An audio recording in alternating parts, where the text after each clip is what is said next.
Hello and welcome to Scooter Girl Talks in her shitty Honda Fit about random shit. Today we're going to talk about Hamvention. I meant to record this a little earlier, but life. Thankfully I already live in Ohio, so I only had to drive like 2 hours. But for those not familiar, Hamvention is one of the biggest. And so you will get people, I met people from Europe. It was so big that they had overflow parking, and I actually parked at a high school, and they ferried us over in a bunch of school buses for that high school, which I hadn't been in a school bus for a while. And have the seats always been that small, or is my ass just getting bigger?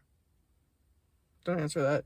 Well, here is a fun one. So I was just kind of wandering around, and I happened in on a forum of a bunch of young people talking, and I mean younger than me. I'm 30 this year. These people seemed like they were in college or high school. And this one guy said, when you're teaching us, don't treat us like keychains. Oh, did I feel that as a woman in tech? That could be a whole other video in itself, but I wish I had thought of that, but I'd really like that. He got at a really good point because there's very few young people in ham radio. I probably don't need to mention that. And I think that actually scares young people off. And so you get a lot of older people, Elmers as they call them. And they're well-intended, but they sometimes kind of treat us as like a spectacle. Particularly if you're a girl. Particularly if you're a young woman. Like when I went to the one in Delaware, they were all very nice, but they kind of fawned over me. It was weird. And not in creepy. I'm not accusing of being creepy, but they just kind of fawn over you. It's like, okay. The Athens one, thankfully, isn't like that. Oh yeah, I constantly got reminded how much I love food truck food, but how financially irresponsible it would be for me to get food truck food. So I just snacked on crap that the Salvation Army had. Yeah. So, it was a very well-organized convention, though. I've been to a bunch of conferences, and even though this is the biggest one I'd been to, this one felt the least busy, which is saying something, which is a function of, how well-organized it was. Walked around the, flea market.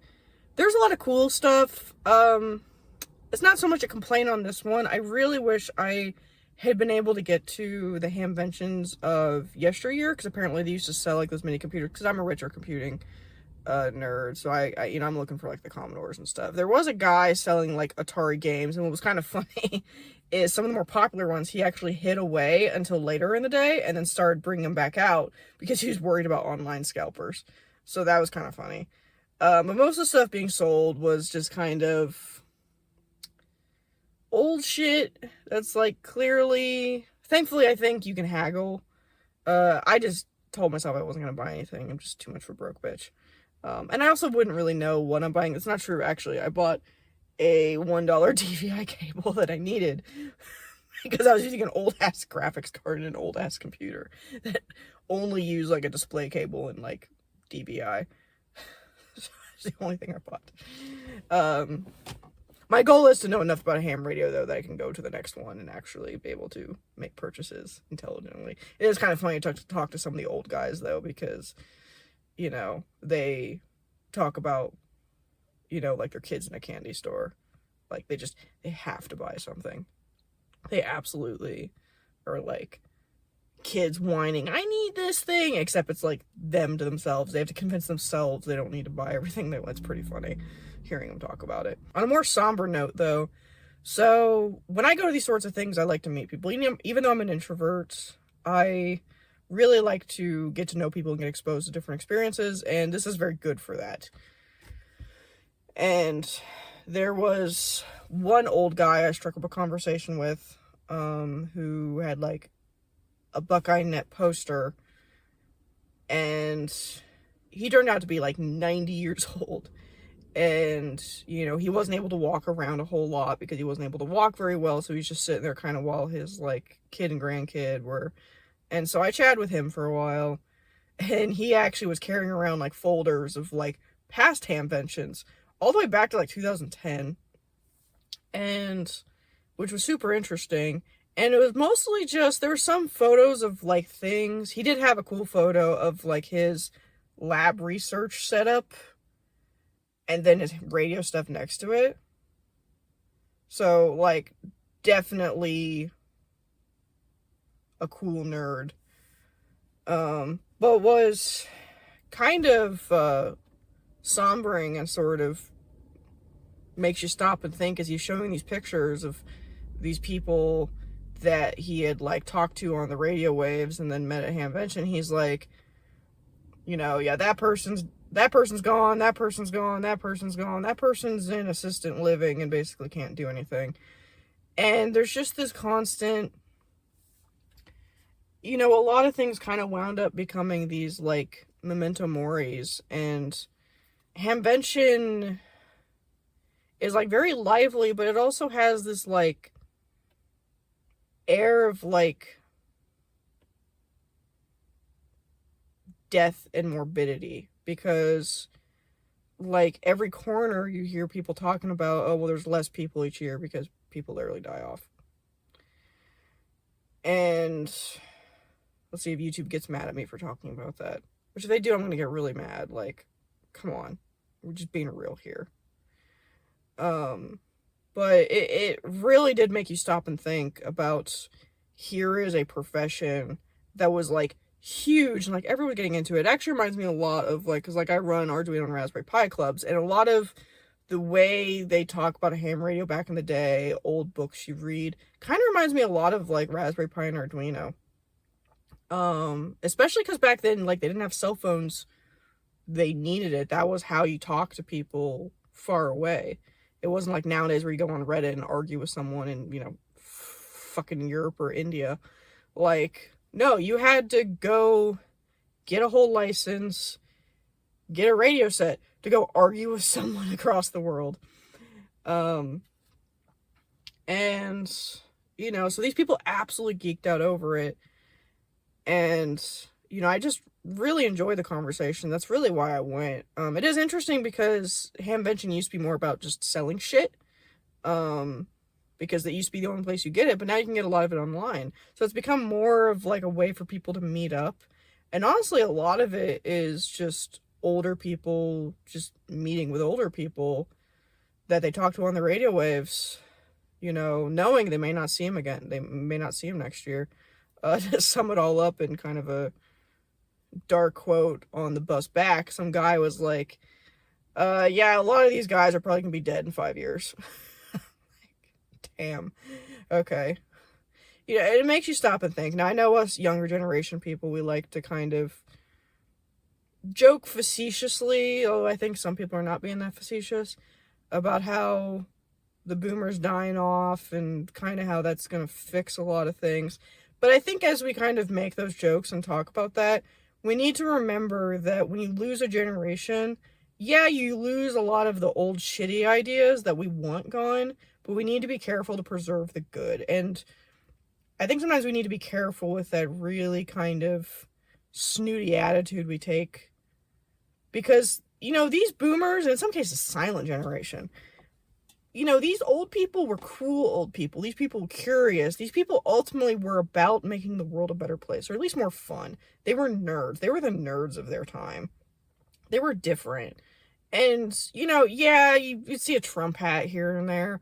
It was funny that when one of the photos the old guy showed me, there's actually a pride flag. So I'm not a pride flag. So, I mean, like, it's, you know, these are accepting. Like, these are the cool old people. And I think as young people have a responsibility to really sit and listen to them and try to preserve as much of the knowledge as possible. You know, there are some things that we're going to keep because it's kind of a novelty and because it's a good understanding of history, like CW or Morse code. Doing Morse code, there's not really a great need for Morse code. You could make a really contrived argument about it for like emergencies and stuff, but you don't need that many people knowing it even for, and you could say that about the entire ham radio. But I think there's still a lot of value in kind of preserving that knowledge and just respecting their stories and respecting the progress they've made and not dismissing it simply because it's no longer seemingly useful to our generation. Again, it doesn't mean even most people need to get into it. It's gonna be a niche, very niche, nerdy hobby. But also put things in perspective. Like, it's interesting to think eventually one day Raspberry and Arduino will be this, you know, old hobby that, like, used to be really cool, and now it's just a bunch of old people sitting around talking about all their, like, it's interesting to think that I'm eventually going to be one of those, like, Elmers talking about my old Raspberry Pi and Arduino projects, and all the kids are, and the kids they're like, yeah, okay, I don't really get why this stuff's useful, like, everything's hologram and quantum computing now, but it's neat, so, and I want to hear the stories, and, a few of them will kind of have Raspberry Pis as, like, kind of a novelty, and, like, brag they can use them, like, I can use this archaic technology, like, that's, so, it puts things in perspective, and I think that's kind of the biggest takeaway I got, is it gave me a lot of respect for the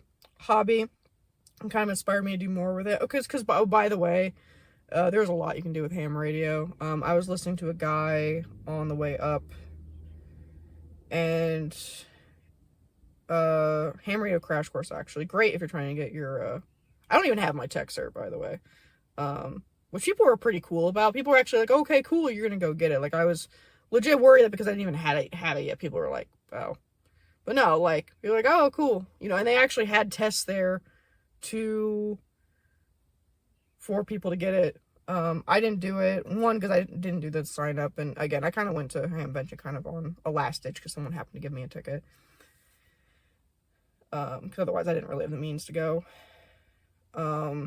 I didn't because I need to do research on whether they broadcast your address or not. I'm sure a lot of people are going to have something to say about that, yada yada. Basically, I was like, I'm not going to deal with it right now. I'll just go enjoy the, and also I was only there for one day, so I'm not going to spend most of it taking a test, so I was like, I'll just, because by the way, there's a lot there. It takes all damn day to see everything. But yeah, there is a lot to do with ham radio, and if you think you might be interested in it, just go ahead and do it. There was actually a booth I really liked called HamSci, and they actually used ham radio for, like, research, because to me, one of the cool things is, like, being able to reach the space stations and stuff. Like, there's actually an amateur radio station, like, on the International Space Station. Correct me if I'm wrong, but basically. And, I talked with another 80-something-year-old guy who talked my ear off. They love to do that, which I'm here for, honestly. When it's this nerdy shit and not, telling me how women should behave. About the research they were doing, it actually intersected a lot with Raspberry Pi, because they were making these, like, instruments that, measured electromagnetic stuff and, weather stations and stuff.